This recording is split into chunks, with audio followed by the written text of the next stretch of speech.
we see that Paul told the church.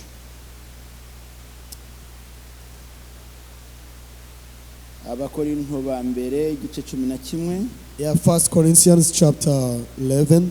Kubera umwanya wose wagiye cyangwa se igihe cyatambutse turasoma ndavuga because we are out of time, I'll just lead and explain it a bit. kansoma umurongo wa 26 gusa. Verse 26. Uko muzaja murya uwo mutsima mukanywera kuri icyo gikombe muzaba mwerekana iby'urupfu rw'umwami Yesu kugeza aho azazira. Amen. For whenever you eat this bread and drink this cup, you proclaim the Lord's death until he comes. Kadusenge Imana. Let's pray. Ndagushimiye mwami Yesu kubw'ijambo ryawe. Ndagushimiye kubwo mwene data umaze kutwereka ni wewe muhanga, ni wewe munyabwenge, ni wewe tugomba kwisunga kandi tugaca bugufi mu buzima bwacu bwose nkuko nawe wicishije bugufi. Ubane natwe tugiye muri kino gikorwa cyo kwibuka iby'urupfu rwawe. Ubane natwe udushoboze kugira ngo tubashe kubikora neza mu buryo bwiza mu izina rya Yesu Kristo. Amen. Ndaza kuvuga nk'amagambo makeya. I'll just talk a bit about this mbere yuko tuja muri uyu muhango. before we do this celebration. Uja gutangira haruguru iyo mirongo iraho haruguru, Paul ari kwibutsa abakorinto na cyane cyane abagaya atabashima mu byo uburyo bwo bakoraga bari ku ifunguro rye. In the first verses before you go there, Paul was not happy with how the church was doing this. Hanyuma aza kuberekera uburyo bashobora kugenda baje kugaburo ryera. And he wanted to show them the right way to do. Aravuga ati nimukora iki gikorwa muto kugenda mubona yuko ari igikorwa gipfuye kuberaho, ahubwo nukugikora mwibuka ko ari ikimenyetso Yesu yavuze ngo muje mukora mutya kugira ngo munyibuke. He reminded them that whenever doing this, don't just do it. We are doing this as we remember the death of Jesus Christ. Amen. Amen. Ageze harababwira ngo, and he continued telling them ku murongo wa 28 on the verse of 28, aravuga ati nimuja kurya mumanze mwiyinire. he said, before you eat, first mwiyinire mwisuzume. first examine yourselves. Ntabwo ari ugupfa kurya gutyo. It's not all about eating here. Bishaka kuvuga iki? What does this mean here? Bishaka kuvuga ngo bari abantu bakuru kandi bazi icyo bari gukora. This means they were adult and they knew what they were doing. Ntabwo ari abana bato. They were not young kids. Ntabwo umwana muto yabasha kwisuzuma. A young child cannot examine him or herself. Ariko umuntu mukuru agomba kwisuzuma akamenya iki gikorwa agiye gukora ni igikorwa But as an adult, you are able to examine yourself to know what you are going to do next. Aravuga ati nimwakwisuzuma ntimwagirwaho n'urubanza. He said, if you examine yourselves, you won't be condemned. Ariko nimupfa kukurya uko mushaka, but if you just eat the way you want, muzabona ingaruka. There will be a repercussion for that. Kandi nubundi byaratangiye byarabaye. And indeed it happened. Hari ingaruka eshatu. There are 3 repercussions that happened. Yarababwiye ngo ingaruka ya mbere bamwe bagira intege nke mu by'Imana. He told them the first effect, when you just eat like that, there are people who will start backsliding in the word of God. Icya kabiri bararwaraguraka. Next, another sign will be they'll be falling sick now and again. Icya gatatu ndetse bamwe barasinziriye. The third, there are people who are slumber. Kwinira rero ni ikintu cy'ingenzi. So it is important to examine yourself mu gihe cyo turi gukora iki gikorwa. when you are going to do this Lord's Supper. Arongera aravuga ati nimuja kurya murindirane. And he said, when you are going to eat, wait for one another. Kubera hari gahunda mbi.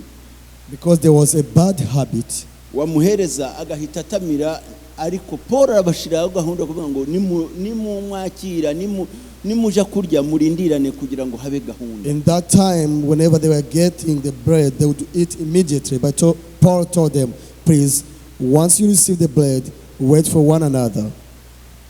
Reka twisuzume. Let's examine ourselves.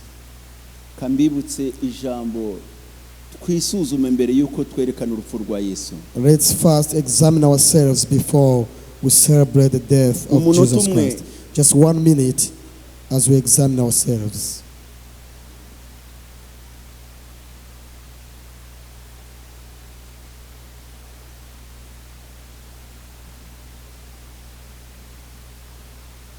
Ndagushimiye mwami Yesu kubw'amaraso yawe. Ndagushimiye kubw'urupfu rwawe.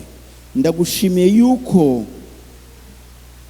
waturonse tutari dukwiriye kuba abana, utugira abana. Uyu munsi wa none turi hano twese, amoko atandukanye, abantu bavuye mu burere butandukanye, kubw'amaraso yawe twese turi hamwe. Ushimwe. Tugeze muri uyu mwanya wo kwibuka. Mana, tubabara ibicumuro n'ibyaha byacu, utunganye ubuzima bwacu. Waravuze ngo nituja dukora gutya tubikore kugira ngo tukwibuke kugeza igihe cyuzazira. Ubane natwe rero, udufashe muri kino gikorwa mu izina rya Yesu Kristo. Amen. Amen. Let me ask Pastor Pons and Pastor Melon to come forward. He took the cup. He prayed and gave it to them.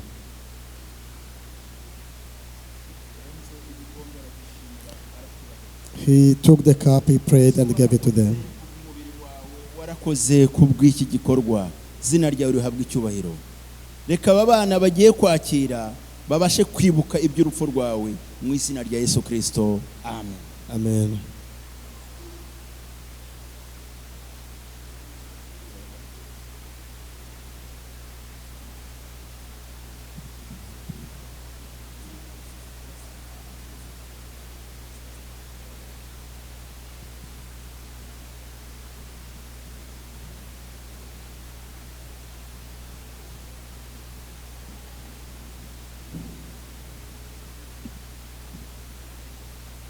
Nabibukije umuntu wese ushobora gufata iki gikorwa cyangwa se uja kuri kino gikorwa ni umuntu wamaze kubatizwa. Nk'uyu munsi abo tubatije uyu munsi wa none abamaze kubatizwa bafite kwemererwa kugira ngo baje gufata ifunguro ryera. Just like our church we do, the only people who go to this Lord's Supper, there are people who are baptized, and like people that we had today that got baptized today, they are okay to take the Lord's Supper. Kandi nkuko bamaze kubivuga, Pastor Justin yababwiye iby'urupfu rwa Yesu. Nuko ngo kubatizwa byerekanye ko apfuye kandi akazukira muri Kristo. Like Pastor Justin preached today, that baptism shows the death and the resurrection of Jesus Christ. So rero ni igikorwa cy'ingenzi kugira ngo tubashe kugikora dutunganye. Nta rubanza iyo ubonye bidakwiriye, ubonye udakiranutse, udafata nta kimwaro kiriho, nta biteye isoni. Ariko nanone kwibuka iby'urupfu rw'umwami Yesu ni ingenzi kuko niko yasize ategetse abigishwa be. It's always good to join this Lord's Supper as we remember his death and the resurrection.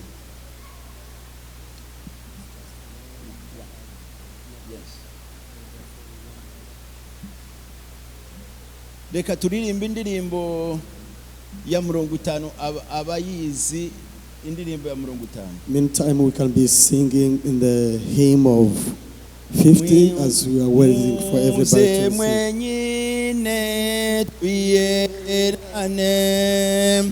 Munsanga handu hatarabantu dori mirui irabarembeje urusakurura baru ije nuko mureki ibyifimo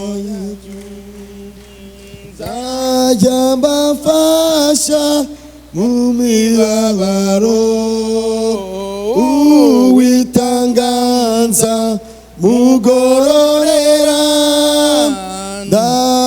vuba umuseke utambitse. icya gatatu muraje mumbwire ibyo mwibwira, ibyo muvuga n'ibyo mukora mu miruho yanyu munaniwe, bimenywe n'uzimigambi yanyu.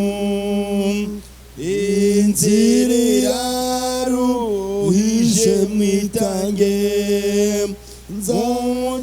mutananirwa mukigenda, murye umutsima utera imbaraga, munywe no ku mazi y'ubugingo, nuko mukora imirimo yanyu, nzajya mbafasha mu mibabaro,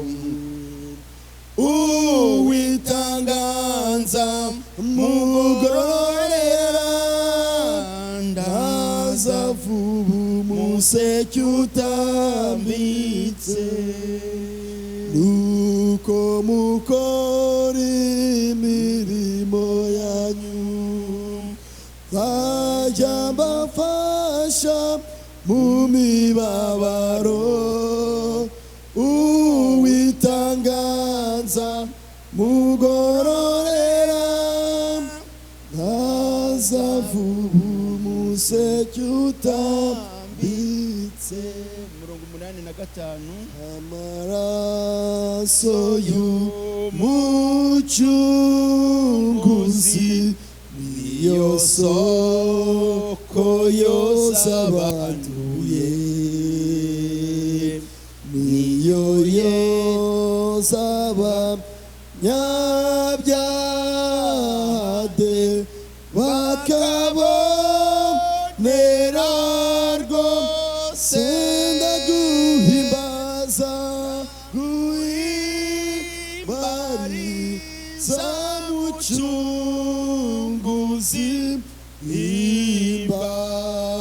imbabazi wangiye ukanyoza, ukanyoza ibyaha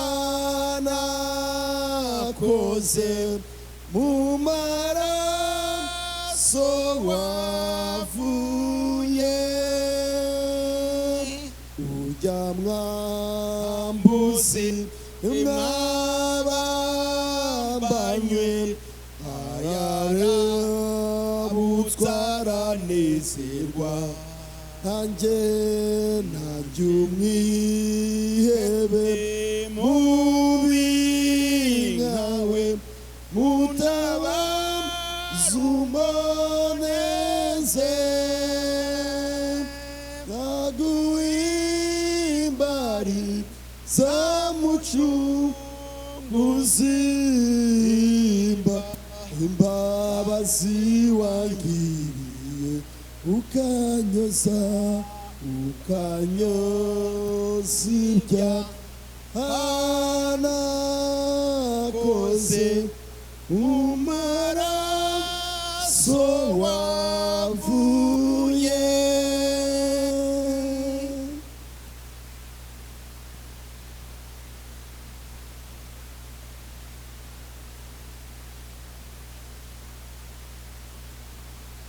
nibaze ngo buri umwe wese yaba yabonye. arababwira ati mwende murye, uyu ni umubiri wanjye. He told them, took, this is my blood.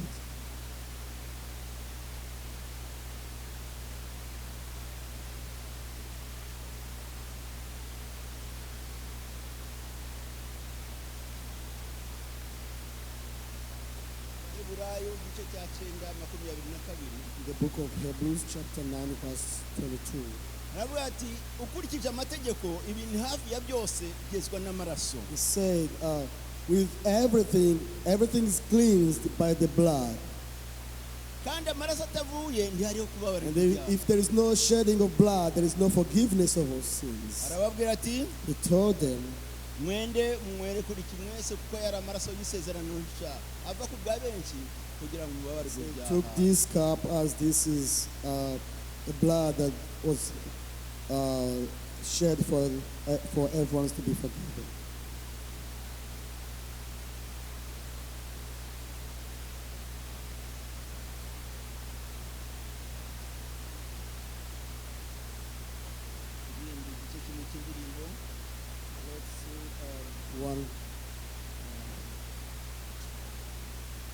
Let's continue the song here. Yami Yesu na winama jangu kundira muchunguzi amaraso ya watunganye ayo watufiriye naguhimbari samuchunguzi imba basi wangiriye ukanyozi bya hanakoze mumaraso wavuye ndikibu bashangayo kudutsemba w'ibicumuro no gucungura nabemeye kwenzera umucunguzi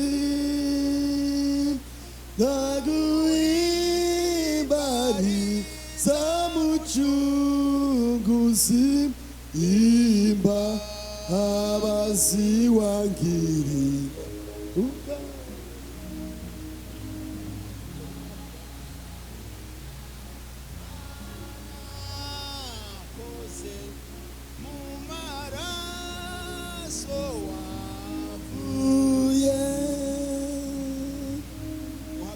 Let's all stand up. Let's conclude our service of today.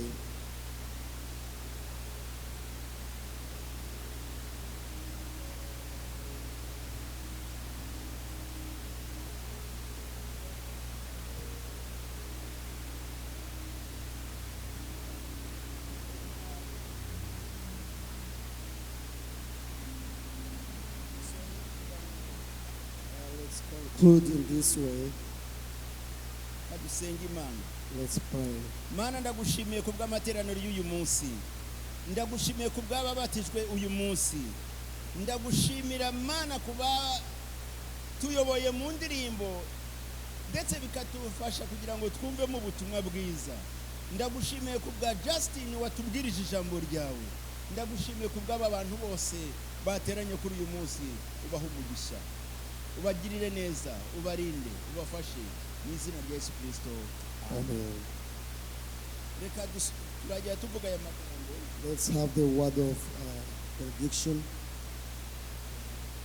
Kubara igice cya gatandatu, so ndagenda mvuga namwe muvuga amen, nawe aragenda basoma. I'll read the book of Numbers. I'll be reading, you say amen. Igice cya gatandatu umurongo nuwa Numbers chapter 6 verse. Reka tutangire tuvuga namwe muragera musubiramo.